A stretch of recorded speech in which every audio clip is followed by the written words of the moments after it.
Tafsali Vav Amud Aleph, last line. A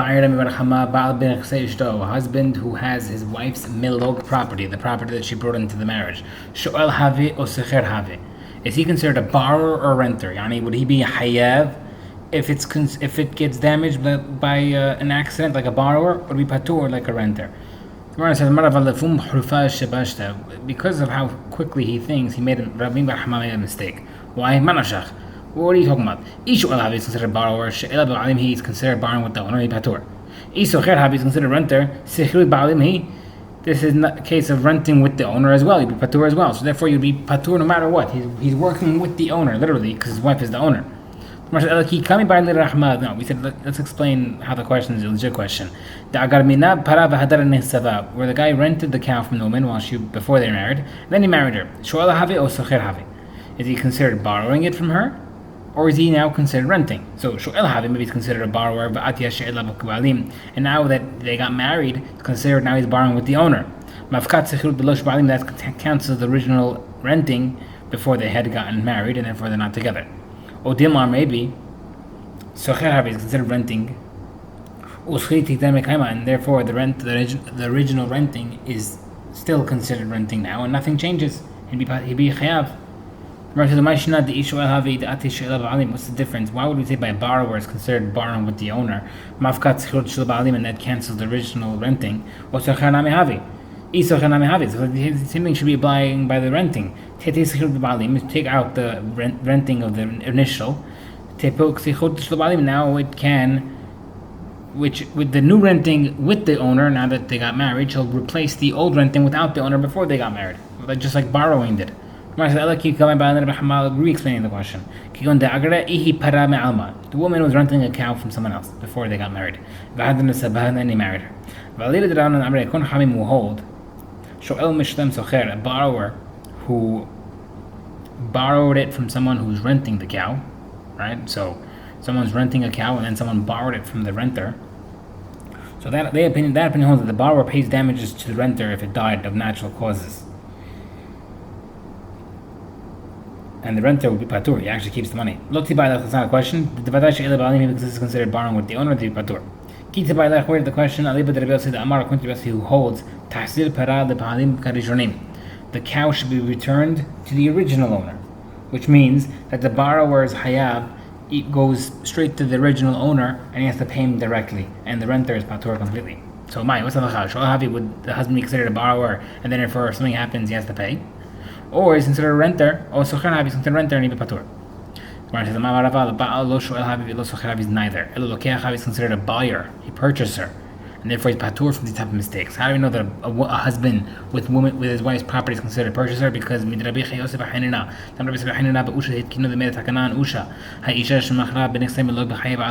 a woman sold her properties, the milog properties, the properties that she brought into marriage while the husband was alive, and she died, the husband can remove the property from the purchaser's property because he's considered as if he bought it first. So we see the husband to the wife's milog property is considered as if he bought it, and therefore if anything happens to it, he's patur because that's what happens. If a husband has rights to his wife's property, is that considered me'ilah? So me'ilah usually means that if you use something that belongs to Hekdesh, you're stealing from Hekdesh if you use it. So the question over here is, if let's say a woman who was married got Yerusha, got inheritance from her father had something that was Hekdesh, and now the husband's receiving it through his wife. So the Gemara is going to say, now we're going to try to narrow down the question. Amarava, man lim'ol, what's considered me'ilah? Lim'ol ba'al, is the husband considered stealing if it was the coins? No, so just receiving the money is not considered me'ilah, because when he's receiving the inheritance through his wife, he wants to receive mutar stuff and not istur stuff. Just for the fact that he's receiving the money is not considered him stealing it, because he's just receiving what he's getting, but he doesn't want to acquire the asur stuff to make it me'ilah. So therefore, if it's just receiving, absolutely not. Tim'al ihi, maybe she's considered as me'ilah by receiving the money. No, only same thing that the husband wants to receive, she also wants to receive. She doesn't want to receive isur stuff. So Nima'alu bedin is considered bedin is responsible for me'ilah when they're handing out the inheritance. The same way Hachamim made a takana that when the husband receiving through the purchase of his wife's property by getting married, that means permissible transactions. But the Hachamim were not making a takana through isur. So therefore, Hachamim through bedin is not being mu'il, is not stealing through hekdesh by transferring to the husband as well. So what's the case? Ba'al ma'alik shiotzi. The receiving of the inheritance is not considered me'ilah because the husband doesn't want to do that. However, if he receives it and then spends it, that's me'ilah. It's like any person who spends hekdesh money on something that's not hekdesh. Okay, Ibailu, next question. If an animal that was borrowed became weakened because of the work, what's halacha? You chayav for that damage or not? Certain rabbi, his name was Rav Hilkiah, the son of Rav Avia.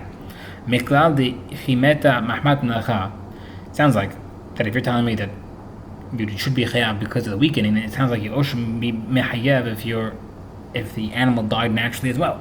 Meaning, the problem is if I'm able to use the animal and it dies naturally because of the work, then I'll be. But that's not fair because I borrowed the animal to use it. So if it died because of the work, it's not my fault. So too over here, if I borrowed the animal to use it and then it became weakened, same thing. I should be patur. I didn't buy your animal just to put it in the pen. Not only in case where the animal became weakened because of the work, the patur, that's obviously patur, like we just said. Even if it died because of the work, nami patur. We use the same logic that I didn't buy your animal just to put it in the stable, rather I wanted it to work. The guy who borrowed an axe from his friend. Itbar. The axe broke while using it. He came before Rava. Amarle told him, go bring witnesses that you were using it appropriately and not using it for something else, like hitting steel. What if he has no witnesses? Is he chayav? Is he chayav? Tashma would bring a brayta. Some guy who borrowed an axe from his friend.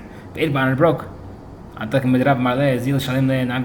Because this case was referring to negligence, he has to go pay back the axe, buy him a new axe. Amar le Rav Kahana, Rav Asle Rav. They asked the Rav, hold on a second. Dina Hachya Salacha. V'shadik Rav was saying yes. He was quiet. He didn't say anything. So the Gemara says, V'chadaka Rav Kahana Rav Asle Salacha is like these following rabbis. The Mahader le Tavra, that the guy who broke the axe doesn't keep the broken axe and replaces it, but rather he gives back the broken pieces to the owner. And they make up the payment of the difference in price. So if the broken piece is worth $1, the axe is $10, they give the $1 pieces back and they pay him $9. The guy who borrowed a bucket from his friend, it broke. I told him, go bring witnesses that you were not using it for something that wasn't supposed to be worked for, because that's natural work, quote unquote, natural death like an animal. Interesting case, the guy borrowed a cat from his friend to chase away mice. The mice teamed up and killed the cat. They asked Ravashi said and thought, is that considered that it died through natural work? Or maybe not. Maybe it would be considered that the guy should have thought that maybe the mice would team up on him. They told him, a guy who women kill, if women team up and kill a guy, there's no judgment. There's no judgment on that. Meaning, because it's unexpected, like a woman overpowering a man, so too there's no reason to believe that the mice can overpower the cat. Ikadamri, different version. Not the cat died because it killed and ate too many mice, and it died from overeating. And he was thinking, should the guy have foreseen that the cat might overeat? And he told them, Gavra Denashe Katlu, a guy who had too many women and he died because he was with too many women. Lodina Vladina, there's no punishment, meaning there's no reason to think that someone would do something so much that it would kill him, including the cat. Someone wants to borrow something from his friend Bipator because he's having the owner work with him. What should he do?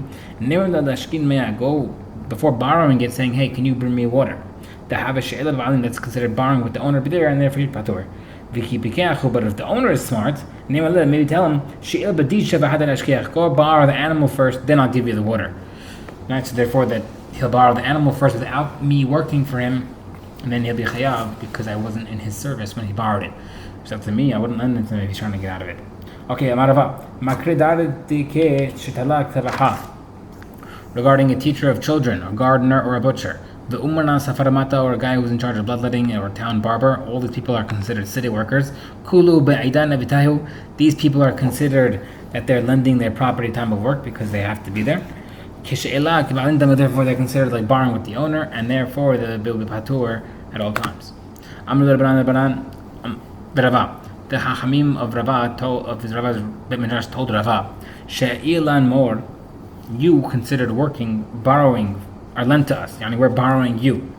Therefore, if we were to borrow something from you, we'd be patur, because you're working with us. Afked Amar he got upset. He said, Laf ku you're trying to make me lose money? Adraba, opposite. Atun shi'atan li, I'm considered lent to me. You're considered lent to me because I'm teaching you Torah. Because I could technically change the topic and Masechet whenever I want. I'm not forced to go by your rules. You can't force me. Therefore, if I borrow from an animal from you and die, it will die. I won't be a chayav. But the Chachamim disagreed with Rava. They said that's not necessarily true. Right? So certain days, let's say the days of Kala, which is specifically the times 30 days before a Chag, they have to teach certain halachot of the Chag. So those days, since the rabbi can't change the halacha, therefore they actually is considered he's borrowed to them. The other days where he can change it, that is considered that they are working for him. So he was partially correct. Miriam leased his mule to someone in Ben Chuzai. And the fact that at the time he went out to load the cargo with them, and it died. They were negligent and it died. They came to Rava and he said, You're chayav. That's negligence while the owner is helping. And therefore he should be patur.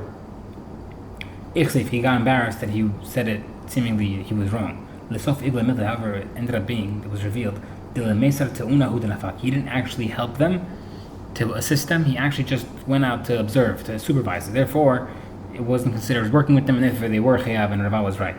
So this braita makes sense that, according to the opinion, the Rava makes sense that according to the opinion holds that if you're negligent with the worker with you, if he's working with you, then you're patur. That's why he was initially embarrassed, because technically they should have been patur. But according to the opinion holds that you're chayav when you're negligent with the owner. Why was Rava embarrassed? Technically he would have been correct. No, really, that it wasn't negligent. That's not why he died. It was stolen.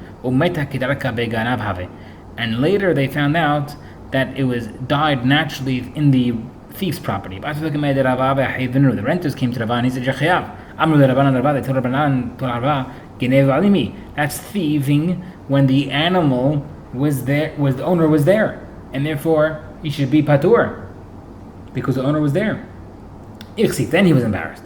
Then they found out he only went to help them, to watch them load and not help them physically, and therefore, since he did not serve them, they were in patur when it got stolen.